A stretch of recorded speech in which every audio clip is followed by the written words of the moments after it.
Welcome to Guide Guru. We hope this video helps. You start by powering the iPhone off. Remove the SIM tray to prevent damage. Once done, use a pentalobe driver to remove the two bottom screws, then apply a suction cup at the display edge and lift gently to separate the screen. Do not yank.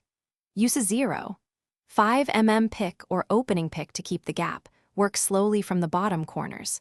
Make sure to place screws in a labeled tray so you can reassemble in the correct order. Once the display is lifted and supported, remove the metal brackets covering connectors. Carefully disconnect the battery connector with a plastic pry tool because metal tools can short. Next, heat the back slightly to soften adhesive. Use a heat gun or hair dryer, not direct flame. Then slide a plastic card under the battery edge and work it back and forth to loosen adhesive. If adhesive strips are visible, pull them slowly along their length. You position fresh adhesive in the battery cavity, align the new battery carefully, and press it into place so it won't shift during reassembly.